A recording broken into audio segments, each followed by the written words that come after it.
Aréna, Magyarország egyik legtöbbet idézett rádióműsora. Várja Önt a stúdióban Kaiser Ferenc, a Nemzeti Közszolgálati Egyetem docense.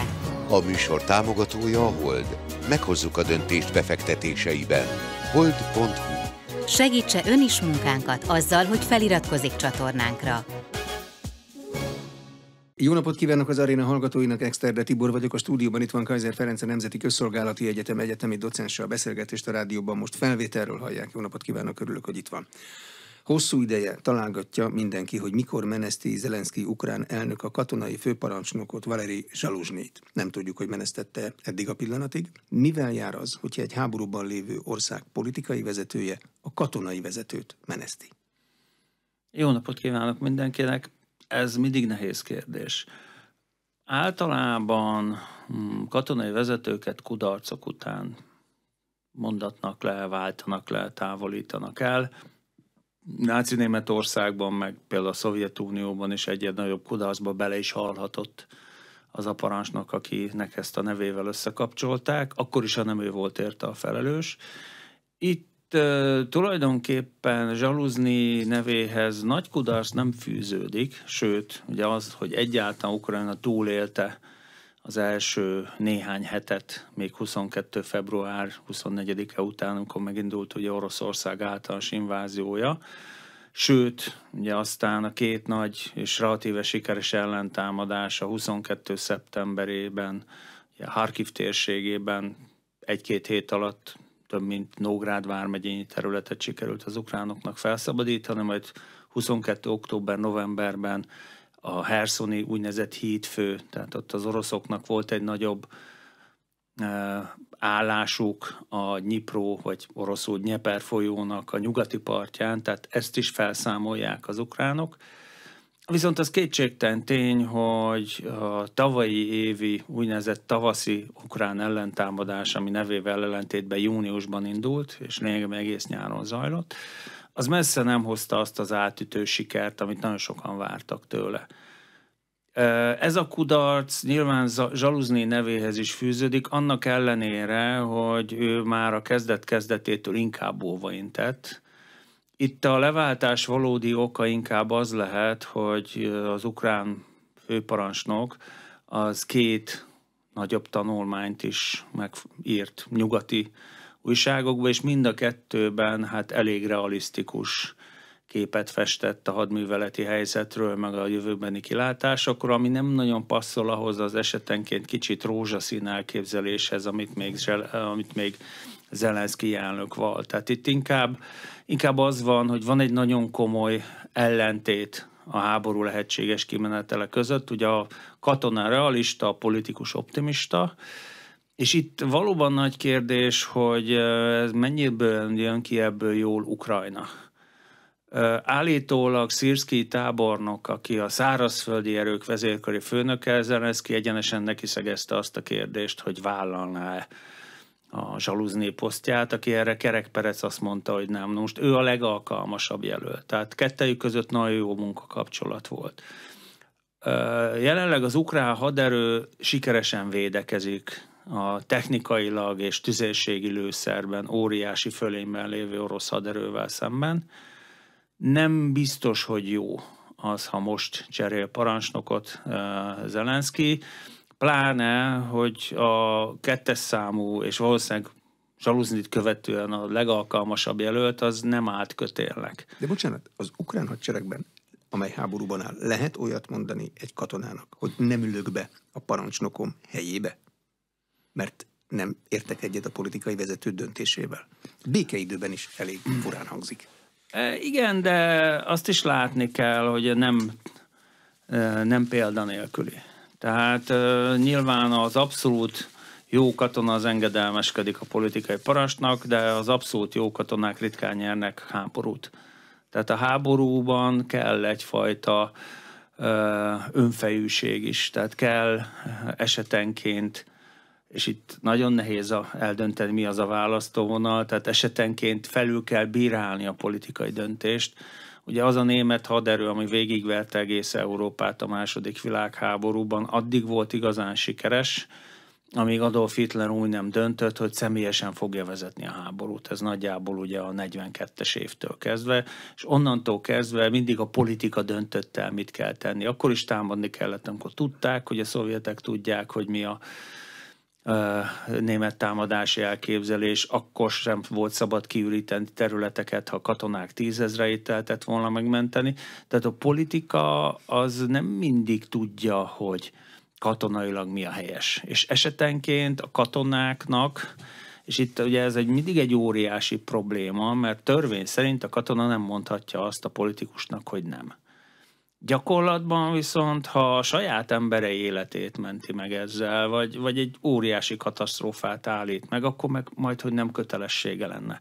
És ugye emiatt nagyon nehéz bizonyos helyzetekben ezt meglépni. Volt egyébként békeidőben is hasonlóra példa, amikor a Jog és Igazság pártnak egy elbaltázott hadügyi reformjára a teljes lengyel tábornoki kar 70%-a azt mondta, hogy akkor mi most lemondunk. És erre a politika visszavonta a döntést. Tehát ez nem példanélküli, valóban ritkán esik meg, és itt nyilván arról is szó van, hogy Sirski valószínűleg azt is felmérte, hogy ha Zsaluzny elmegy, akkor a leváltásából adódó csalódottság, mert hogy Zsaluzny rendkívül népszerű a tisztikarban és a legénységi állományban is, azt majd rajta verik el.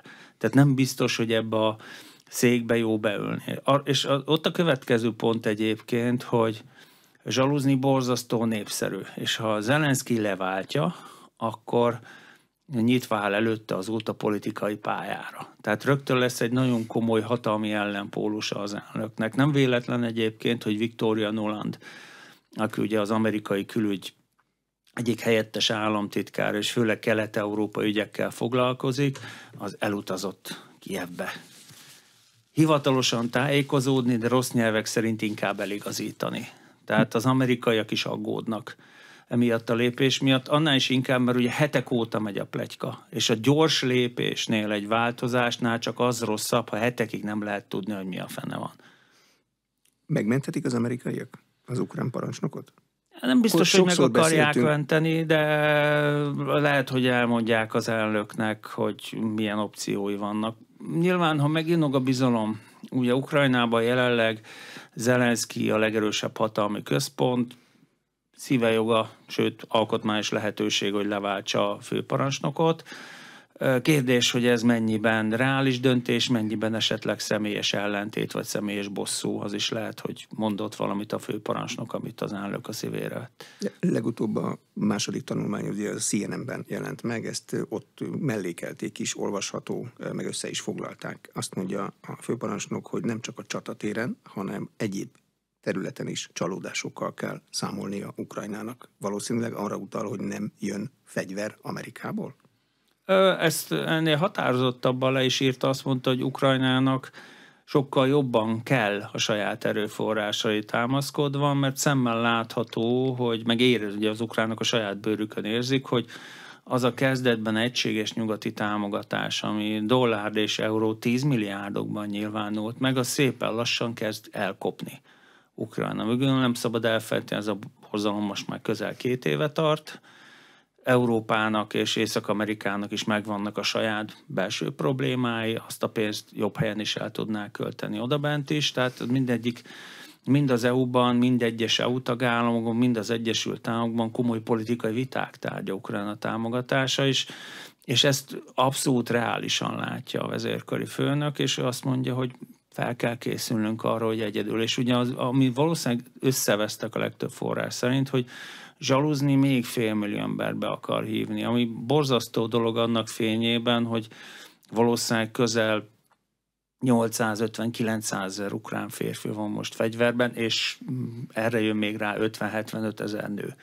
Tehát majd 1 millió ember tart Ukrajna fegyverben, ami a teljes munkaképes korú férfi lakosságnak egy igen-igen jelentős százalék. Azt is figyelembe véve, hogy ennek a mennyiségnek legalább a 2-szerese van külföldön, és eszágában nincs hazatérni. Versenyképes lehet, ha megcsinálják az mozgósítást Ukrajnában. Ukrajna Oroszországgal. Zsaluzny arról is ír, hogy Oroszországnak emberben jóval nagyobbak a tartalékai. Igen, és arról is, hogy amíg az ukránok igyekeznek vigyázni a katonáikra, addig Oroszország, Zsaluznit idézve, egy feudális állam, ami annyi zsellérét öli meg, amennyit akar. Tehát, hogy az orosz társadalom, meg az orosz politika elit egész máshogy reagál a veszteségekre, mint Ukrajna. Tehát ő azt mondja, hogy Oroszország gyakorlatilag bármekkora veszteségeket megengedett magának. Némi önkritikával azt mondta, ő se gondolta volna, hogy az orosz társadalom az ennyire érdektelen a veszteségekkel szemben. Nyilván ebben az is benne van, hogy kiürültek a börtönök, kiürültek a bizonyos etnikai kisebbségeknek a falvai, tehát az eddigi mozgósítások általában úgy következtek be, hogy a Kaukázus térségében, a Távol-Keleten, meg Közép-Ázsia részeken, ahol zömmel kisebbségek laktak, nem részleges mozgósítás volt, nagyon sok forrás szerintem vittek minden épkézláb férfit. Tehát Oroszország, mint minden háborújában, most is elsősorban az etnikai kisebbségeit küldi előre golyófogóként. Ha saját forrásokra akar Ukrajna berendezkedni, akkor ez mit jelent? Milyen van, ha embere több mozgósítás nélkül nincsen? Na hát ez a nagy kérdés. Nyilván itt visszautalnék az előző írására Zsaluznénak, amiben lényegében azt mondta, hogy katonai megoldása nincs a konfliktusnak. Ő nagyjából azt tudja garantálni, hogy az ukrán védelem nem fog összeomlani. Ugye védekezni mindig sokkal egyszerűbb, mint támadni. Támadáshoz többszörös, legalább 3-szoros élőerő fölény kell. Nem baj, ha nagyon komoly technológiai, mind mennyiségi, mind minőségi fölényben vagyunk. Ugye ez az ukrán haderőnek nem nagyon volt meg eddig a konfliktusban, és belátható időn belül nem is lesz meg. Ergo a védekezést tudja garantálni. Tehát nem valószínű. Ugye ezt ukrán vezetők nem vallhatják be, de Zsaluzni nagyon szépen becsomagolva azt mondta, hogy nem valószínű, hogy Ukrajna vissza tudja foglalni az elszakított területeket. Nem csak a Krímről van itt szó, hanem valószínűleg a most orosz kézben lévő területek is orosz kézben maradnak. Na most nyilván ezt egy politikai vezető nem fogadhatja el, hiszen ugye Zelenszky az ukrán ellenállás arca, akkor minek háborúztunk, hogyha elfeszítjük ezeket a területeket. Az más kérdés, ha Ukrajna nem folytatott volna önvédő háborút, akkor ma már nem beszélnénk Ukrajnáról. Tehát ugye az orosz retorikát, ha figyeljük, akár Zelenszky elnöknek a náci múltját, vagy a náci jellegét, akár az ukrán népnek a náci, vagy ezek mind nácik, megrontott oroszok, nincs is olyan, hogy ukrán, nem is kell Ukrajna.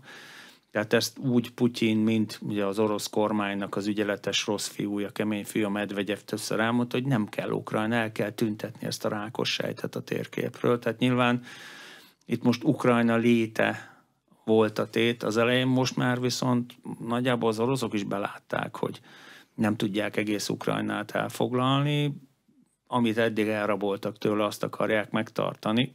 Nagy kérdés, beérik ennyivel, vagy 8-10 év felkészülés után jön az újabb forduló. Arról is ír Zsaluzny tábornok, hogy a hadifilozófiában szükség van váltásra, mert hogy az embereket meg kell védeni, és inkább a technikára kell helyezni a hangsúlyt. De van Ukrajnának olyan technikája, mint mondjuk például a németeknek annak idején a Messerschmitt 109-es volt, ami a legjobb repülő volt a háborúban? Meglepő, de igen.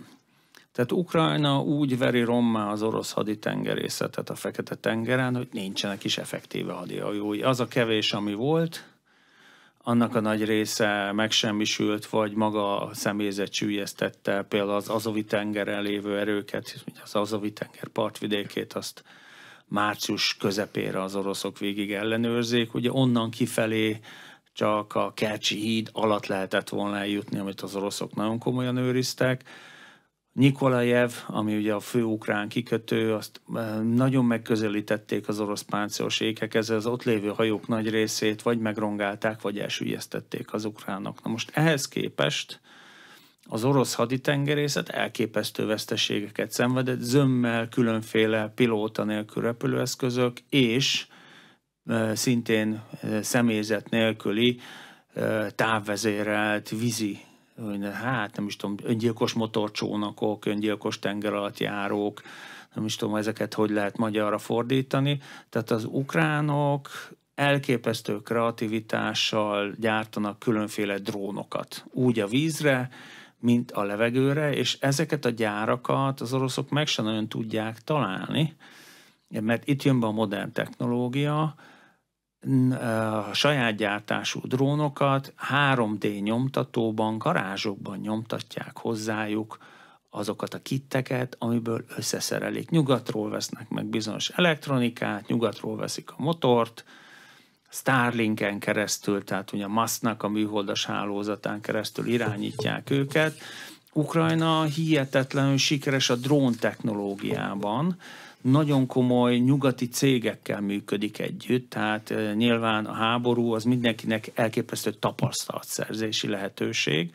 A nyugati cégek is nagyon sokat tanulnak az oroszok is, meg a kínaiak is, meg az irániak is.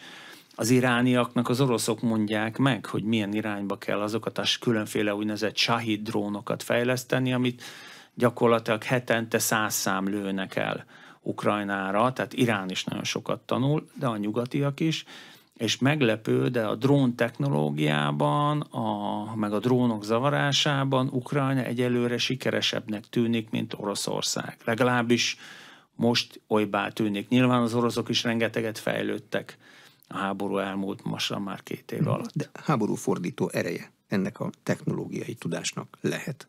Vagy katonát mindig kell küldeni majd? Valamennyi katonára mindig van szükség. Nyilván a drónokkal lehet minimalizálni az emberveszteséget. Ugye elképesztő felvételek vannak, nagyon sok orosz támadásnál, hogy megindul az orosz páncélos oszlop, és akkor pillanatokon belül gyakorlatilag, mint egy feldühödött mélyraj, tucatnyi ukrán drón kezd minden irányból záporozni rájuk.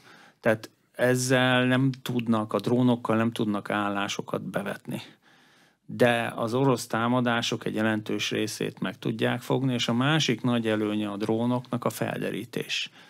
Tehát lényegében minden kilométerén a frontszakasznak, mind a 2 oldalon egyébként, legalább 2-3, néha 5-8 ilyen apró szöcske, tehát amit a magyar boltokban is meg lehet venni, azok az ekkora mobiltelefonnal irányítható drónok lebegnek, hihetetlen felbontású kamerákkal, olyan minőségű képeket, mozgóképeket tudnak készíteni, mert mondjuk a második világháborúban úgy volt csak állam, hogy akkor használt fényképezőgépek egy része akkora volt, mint mondta most ez az asztal. Tehát arra ez a technológia bőven elég, hogy Ukrajna meg tudja védeni magát. Akkor is, ha az oroszoknak sokkal több harckocsia, sokkal több tüzérségi eszköze, stb. Legyen. De kell az ember is. Ugye ezért mondta Zsaluzny, hogy még 500 000 embert mozgósítani kéne, csak itt meg Zelenszkijnek van igaza abban, hogy az ukrán társadalomnak is tele van már a hócipője, csendben teszem hozzá az orosznak is, ugye a 2020. szeptemberében mozgósított tartalékosok nagy része, aki még él, és nem nyomorodott meg, még mindig az arcvonalban van úgy, hogy a köztörvényes bűnözők 6 hónap után hazamehettek. És ugye pont most voltak nagyon komoly tüntetések ebben az ügyben Moszkvában, tehát azért az orosz társadalom egy részének is elege kezd lenni, csak ők kevésbé nagy oroszok, mint inkább kisebbségiek. De hol van, ha van egyáltalán olyan pont, amikor a háborúzó felek azt mondják, hogy itt már nem lehet győzelemre menni, hanem valamiféle megegyezésre kell törekedni. De mi mutatja meg ezt a pontot egy folyóháborúban? A kifáradás. Nyilván a Ukrajna nem kap több nyugati segítséget, az ukrán társadalomnak elege van. Az ukrán tisztikar elveszíti a hitét, az ukrán katonák elkezdenek lázadni. Ez az egyik ok. Az oroszoknál ezeket kevésbé látom. Annál is inkább, mert Oroszország nagyon máshogy működik. Ugye aki elkezd lázítani, vagy aki bármilyen rosszat szól az elnök diktátor elvtársra, az kiesett az ablakon, tarkó lőheti magát 3-szor, tehát Oroszországban a kritikus hangokat nagyon gyorsan elhallgattatják, és még az olyan erős emberek, mint ugye Evgenyi Prigozsin, a Wagner egykori tulajdonosa, sincsenek biztonságban, az elnök nagyon haragszik rájuk.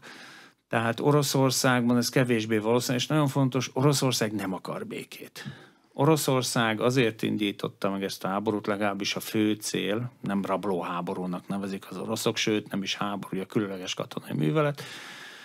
az az, hogy az agresszíven nyugati irányba terjeszkedő NATO, meg az agresszívan nyugati irányba terjeszkedő Európai Unió ne szerezhesse meg Ukrajnát.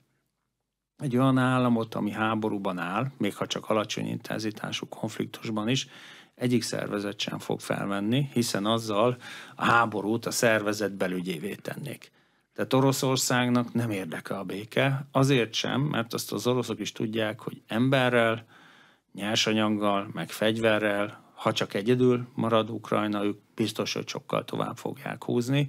Tehát Moszkva sem akar békét, bármit is mondanak az oroszok. Nem érdeke Oroszországnak a béke, mert azt az ukránok is tudják, a nyugat is tudja, és az oroszok is ebben bíznak, hogy az idő az oroszoknak dolgozik. Milyen súlya van Oroszországban a katonai tervezésnek? Volt néhány olyan fejlemény, amire nem számítottak, például azt, hogy nem foglalják el 3 nap alatt Kijevet, nem számítottak arra, hogy Svédország meg Finnország belép a NATO-ba, nem számoltak azzal sem állítólag, hogy ilyen egységfront fog kialakulni Amerika és Európa között. Tehát egy csomó olyan esemény történt, amivel nem számoltak. Nem mondhatja a katonai vezetés, hogy nem ezzel kalkuláltunk? Kérdés az, hogy ez mennyiben a katonai vezetés kalkulációja volt. Nem szabad elfelejteni, hogy Oroszország az egy nagyon keményen központosított autoritár rezsim. Tehát aki esetleg emlékszik, nem sokkal a háború megindítása előtt az orosz állami tévés közvetítette, hogy Putyin gyakorlatilag számon kérte, megkérdezte az orosz vezetőket, hogy mi a véleményük. És az egyik hírszerzési vezető, azt hiszem nem a Patrushev, egyetlen ember volt, aki ellent mert mondani az elnöknek, és ott nyílt színen leüvöltötte a fejét. Tehát voltak hangok, amik főleg egyébként a pénzügyi szektor részéről, akik az első pillanattól kezdve ellenezték ezt a dolgot. Voltak olyan katonai vezetők, nyilván nem az elnök belső bizalmi körére gondolok, mert sem a védelminisztert, aki egyébként hadseregtábornok úgy, hogy nem volt hivatásos katonatiszt, ugye Sojguról beszélünk, mint pedig a vezérkari főnököt, ugye Gerasimov hadseregtábornokot, nem sorolhatjuk ide, akik az első pillanattól kezdve mondták, hogy egy 600 000 négyzetkilométeres jó, levonjuk belőle Donbaszt, meg levonjuk belőle a Krímet, tehát mondjuk egy 540 000 négyzetkilométeres, 40 milliós ország elfoglalására 180 000 katona nem lesz elég. De ugye az volt a politikai, és ez nem a katonák mondták, az volt a politikai felvetés, hogy az ukránok nem is fognak védekezni. Tehát biztos, hogy az orosz katonai tervezők részéről mondták azt, hogy egészen egyszerűen 180 000 ember egy ekkora feladatra nem elég. De a politika azt mondta, hogy elég lesz, mert az ukránok nem fognak védekezni. Most onnantól kezdve, hogy az ukránok elkezdtek védekezni, az egyértelműen kiderült. Tehát 180 000 ember, egy 3,5 milliós város, ugye Kijev és az urbanizációja legalább ekkora volt, elfoglalására sem elég. Márpedig az oroszok egyszerre akarták elfoglalni Kijevet, Harkivot, meg Odesszát, most ebben a 3 nagyvárosban együtt jóval több mint 5 millió ember lakik.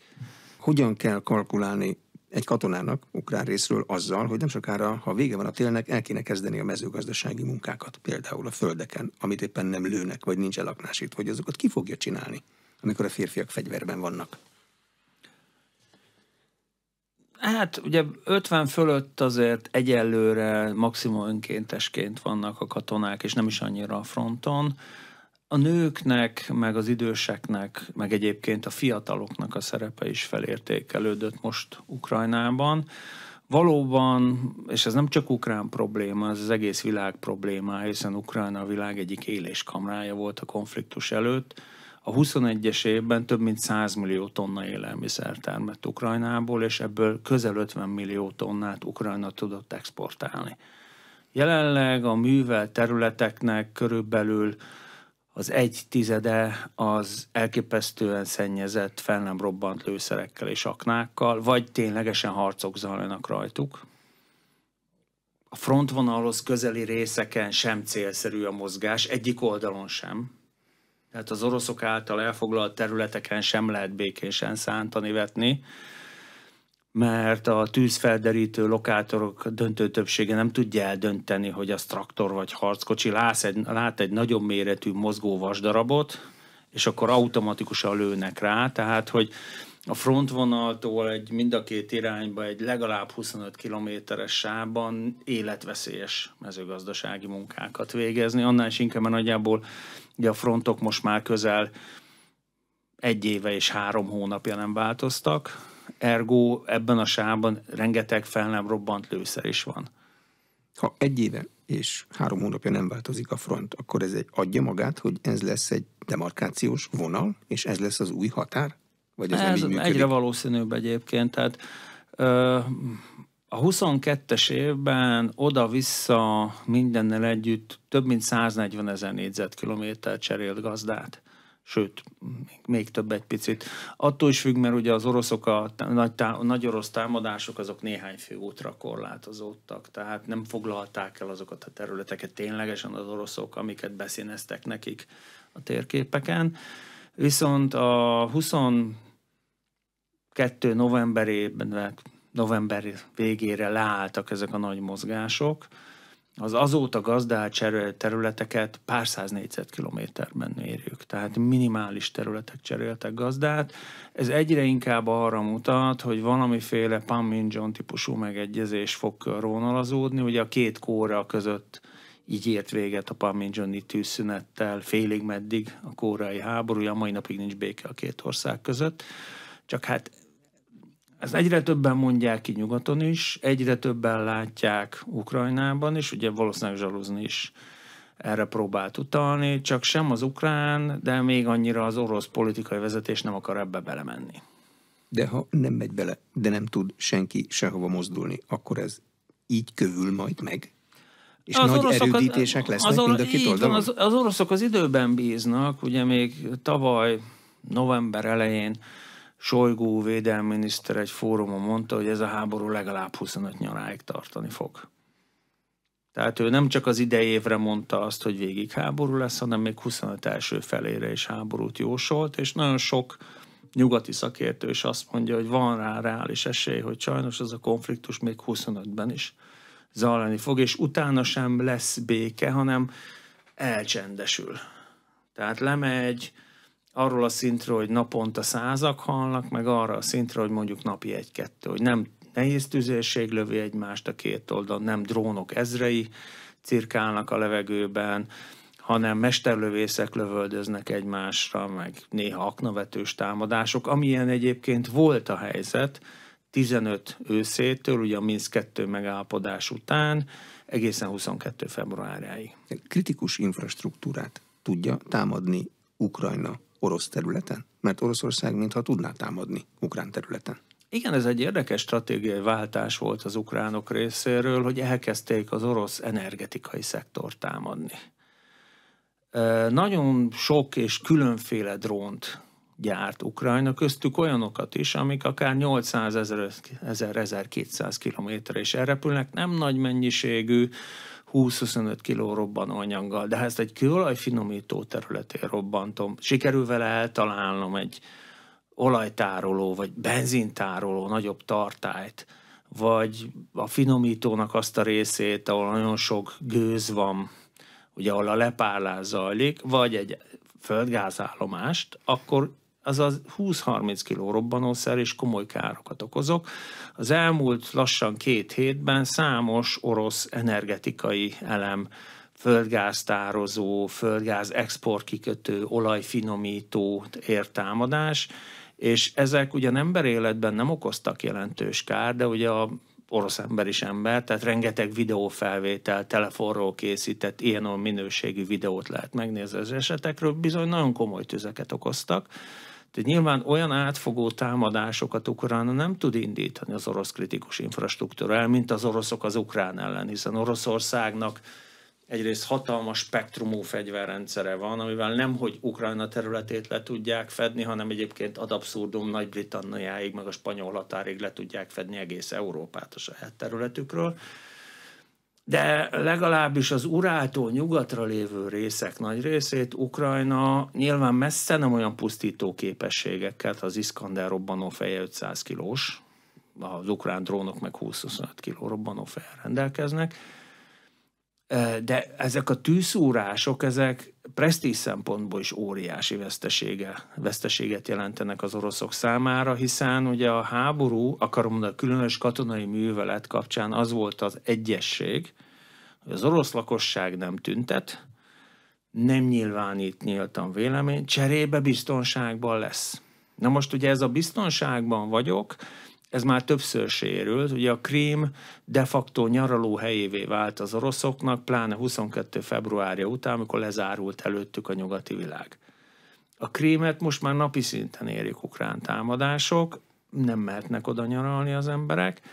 Oroszország szerte vannak kisebb-nagyobb robbantások, tehát most már az orosz lakosság is kezdi a saját bőrén érezni a háború hatásait. Nem tudjuk, hogy ennek lesz-e bármi látható következménye. Ugye az orosz elnökválasztás valószínűleg előre le van vajazva, tehát mindenki 100%-ig biztos benne, hogy Putyint kvázi újra választják, de azért az orosz társadalom feszültsége nő. Amit visszautalnék az előző részben elmondottakra, a katona feleségek, katonanyák tüntetése is jelez. Pár száz elszánt nőről van szó, de azért mutatja, hogy a hatalom gondban van, hogy nem verték őket PP, nem hurcolták el őket a rohamrendőrök, tehát azért a rezsim sem tudja, hogy most mit tegyen, mert hát ugye azt vesszük figyelembe, hogy orosz adatok szerint 700 000 katonáik van Ukrajnában, az 700 000 család problémája.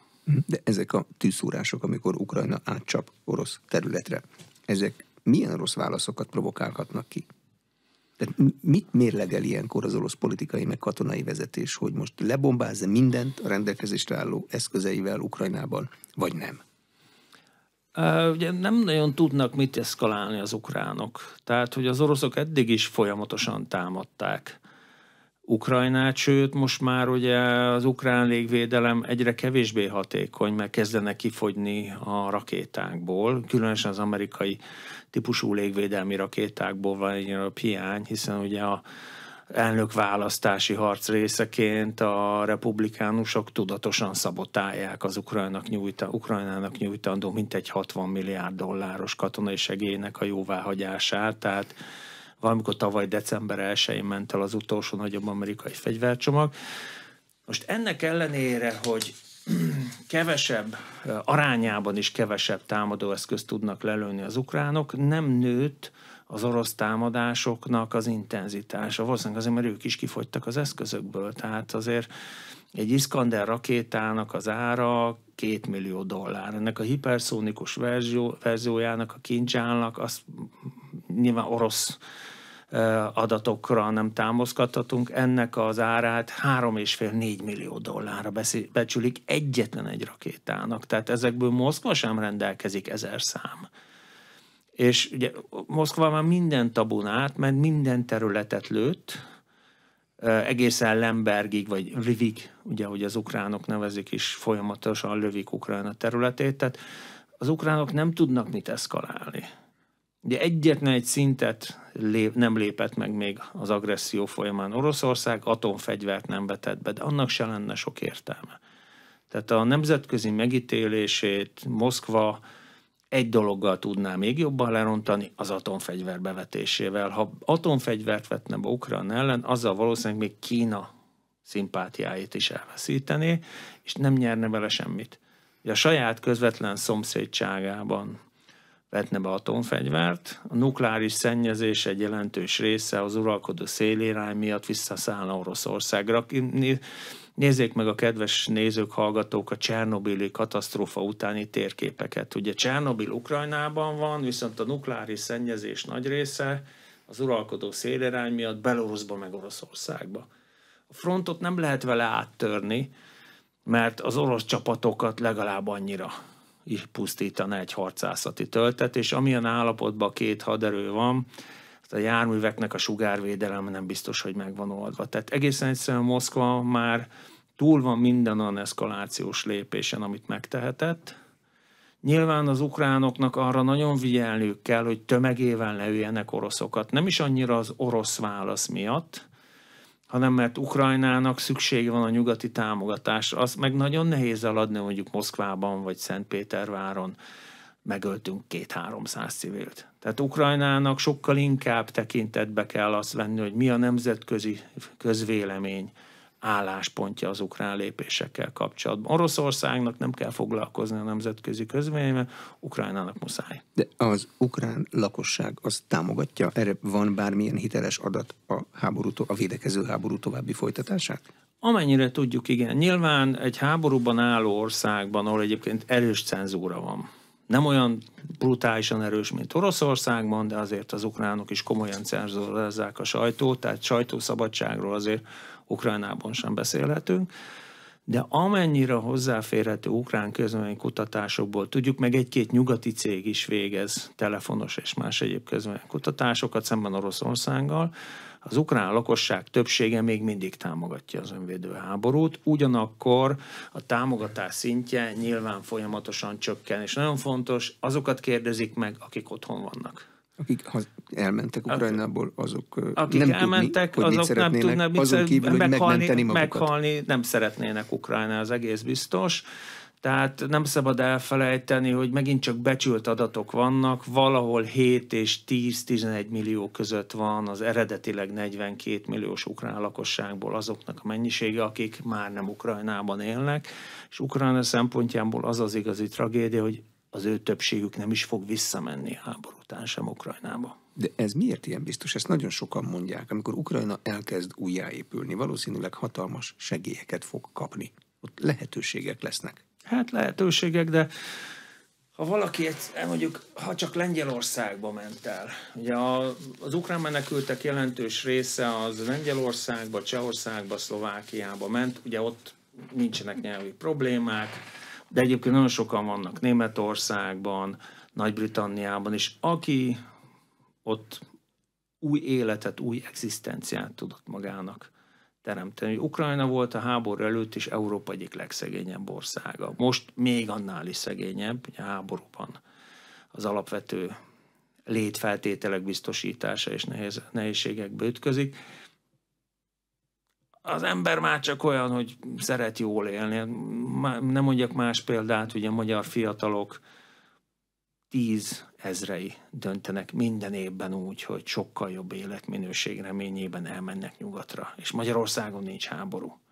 Akkor az ukránok, ahol háború van, meg az újjáépítés is hogy fog kinézni. Hazamegyek apaföldjére gazdálkodni, és akkor az első 1-2 évben bármikor felrobbanthatok, hogyha az eke belefordul egy aknába, vagy egy tüzelségi gránátba. Tehát az nem olyan egyszerű dolog visszamenni. Hasonló egy kicsit a helyzet ahhoz, ami a II. Világháború végén volt. Magyarországon is a szovjet csapatok elől több mint 1 millió magyar menekült el, és egy jelentős részük soha többet nem jött vissza Magyarországra. És a döntő többségük ezt nem is bánta meg, hiszen az Egyesült Államokban, Kanadában, Ausztráliában, Új-Zélandon, az Egyesült Királyságban, Svájcban, stb. Kezdett új életet. Ide tartozik, mert hogy megosztja a figyelmet a gázai konfliktus, meg a vörös-tengeri műveletek. A vörös-tengeri csata, az kinek a háborúja? Kikivel van, ki ellen van ott most? Hát az egy nagyon, nagyon összetett képlet. Hogy alapvetően ott 2 főjátékos van, az egyik az Egyesült Államok, a másik Irán. Irán nagyon okos, sajnálatos módon, stratégiával működik. Az irániak nagyon jól felmérték a nyugattal, az úgynevezett globális nyugattal, és különösen az Egyesült Államokkal szembeni esélyeiket. 80-tól 88-ig Irak és Irán egy 8,5 évet háborút vívott, amit Irán a végén elveszített. Ugyanezt az Irakot az Egyesült Államok 91-ben is vezette nemzetközi koalíció, meg 2003-ban is 1,5 hónap alatt ledarálta. Irán nem akar nyílt konfliktust a nyugattal, de mivel a nyugat sem akarja megtűrni Irán, nem szabad elfelejteni, hogy olyan országról van szó, hogy nőket büntetlen agyon lehet verni a nyílt utcán, ha nem viselnek fejkendőt, és amúgy is mindenféle terrorcsoportot támogat.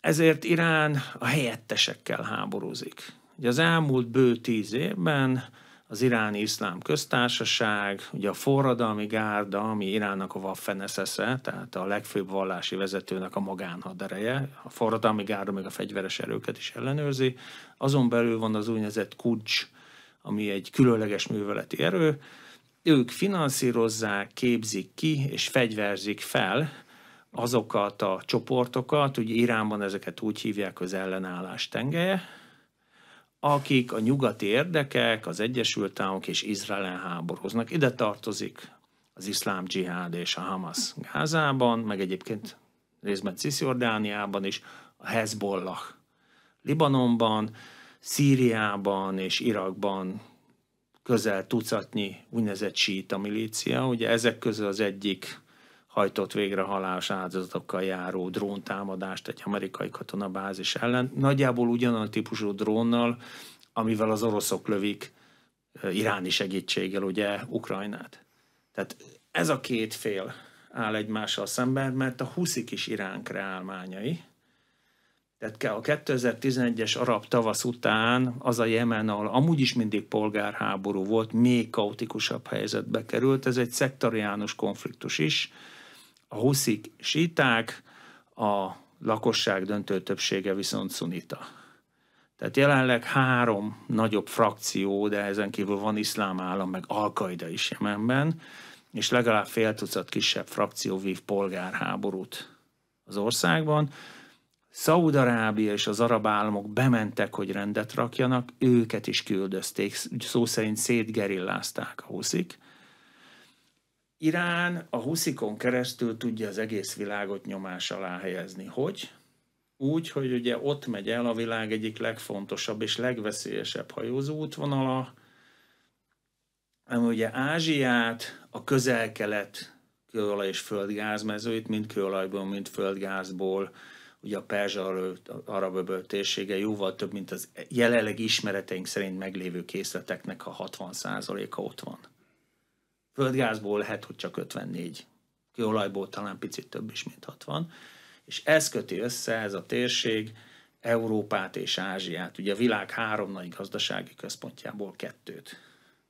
Ugye a huszik tudatosan, valószínűleg iráni támogatással, ugye csak iráni eszközöket használnak, pontosítok, használnak kínai eszközöket is, amiket még régebben Irán vett meg. Tehát úgynevezett selyemhernyó rakétáik is vannak, ezt még régen Irán vette Kínától. Eleinte csak fenyegetőztek, ugye az október 7-i gázai háború után, viszont november közepétől kezdve lényegében napi rendszerességgel támadták a hajózást. Jó néhány hajót ért el találat, szerencsére ezek egyrészt most már olyan hatalmasak, ugye a szabvány konténerszállító hajó, ami befér a Szuezi csatornába, az 400 méter hosszú, nagyjából 50 méter széles. Ritkán vannak halálos áldozatok, sőt eddig szerencsére maximum sebesülés történt, de akkor is a legtöbb hajózási cég arra kényszerült, hogy megkerülje Afrikát, ami ugye egész Európában komoly leállásokhoz vezetett, hogy Magyarországon sem működött egy darabig az Esztergomi Suzuki gyár, mert nem volt elég motor, az is ugyannan érkezett volna. Ilyenkor az Egyesült Államok, akit ugye a világ csendőrének neveznek, és nagyon fontos, minden amerikai stratégiában benne van, hogy a nemzetközi hajózásnak, a hajózási útvonalnak a szabadsága, magyarán azoknak a használhatósága, illetve annak a fenntartása az Egyesült Államok számára a legfontosabb nemzeti érdek. Jó, de most itt, ha jól értem, akkor egyetlen kereskedő ország sincs, amelyik szereti, hogyha a hajóit veszélyeztetik. Így van. Mindenki támogatja az Egyesült Államokat, meg ha jól emlékszem Nagy-Britanniát abban, hogy időnként oda csapjon, ahol rakétakilövést tapasztalt? Küldtek hajót a hollandok, küldtek hajót a belgák, az olaszok bejelentették, az olasz védelmi miniszter, hogy átvenné akár a nemzetközi misszió vezetését, a franciák is küldtek hajókat, van ott indiai hadihajó. Az arab világnak azért itt egy kicsit nehézkes a kapcsolata. Egyiptom egyelőre látványosan nem mond semmit. Ugye az az Egyiptom, aminek 2 aranytojástól tyúkja van, a Szuezi csatorna, meg a turizmus. Most mind a 2 tyúk jelenleg igen beteg. Ugye a Szuezi csatornának a hajóforgalma harmadára csökkent, ez éves szinten $10 milliárd bevételkiesést fog Egyiptomnak jelenteni, ha marad így az év hátralévő részében, és a turisták sem mennek annyira. Ők nyilván nem annyira a huszik miatt, hanem inkább a gázai háború miatt nem teszi jót a turizmusnak, ha a szomszédban háború van. Viszont ugye a gázai háborúban, független attól, hogy mit művelt a Hamas, október 7-én, az arab világ többségében azért a politikusok nagyon megfontoltak, hiszen nem támogathatják Izraelt. Saját arab-muszlim testvéreik ellen nem foglalhatnak állást. Irán nagyon ügyesen hozta kényszerhelyzetbe a hagyományos arab hatalmakat. Szaúd-Arábiának legalább ugyanakkor a tragédia az, hogy elkerülik azokat a vizeket a hajók. Ugye a szaudi olajexport egy része, hogy ne kelljen átmenni a Hormuzi szoroson, ami ugye a Szaúd-Arábiának a keleti oldalán, a Perzsa-öbölnek a kijárata. Ezért az olaj egy részét vezetéken átviszik a Vörös-tengerre, és ott teszik hajóra. Na most ezek a tartályhajók nem járnak arra, mert egy tartályhajót ér rakétatalálat, az menthetetlenül kiég. Tehát Szaúd-Arábiának is probléma, Egyiptomnak is probléma, Ománnak is probléma, de nem léphetnek fel nyíltan, hiszen a huszik mit mondanak? Hát mi a palesztinokért harcolunk. A fenét. A huszik gyakorlatilag a teljes nemzetközi hajózás fenyegetik, és valószínűleg iráni utasításra. Mikor lehet vége katonai értelemben a gázai offenzívának? Most már gyakorlatilag az izraeli közlés szerint átmentek a teljes területen. Hát délen még ugye Rafa környékén van egy rész, amit nem foglaltak el az izraeliek, az a baj soha. Tehát ez a konfliktus nem most kezdődött. Ez a konfliktus tulajdonképpen még az első világháborúban kezdődött, a Sykes-Picot egyezménnyel, amikor a britek meg a franciák felosztották egymás közt a török birodalmat 1916-ban, utána 17-ben a Balfour nyilatkozat, amikor ugye a britek odaítélték a cionista mozgalomnak, odaígérték, amit akkor éppen Lord Rothschild, aki egyben a Rothschild bankház fejeként a brit birodalom egyik legnagyobb hitelezője volt, szóval odaítélték zsidó nemzeti otthonnak a területet, és ahogy megindul a betelepülés, azóta polgárháború van effektíve, sose lesz vége. Tehát az intenzitása csitul el időről időre. Nem szabad elfelejteni, hogy ha Izrael azt mondja, hogy kézbe fejeztem, akkor ott marad egy porig rombolt terület.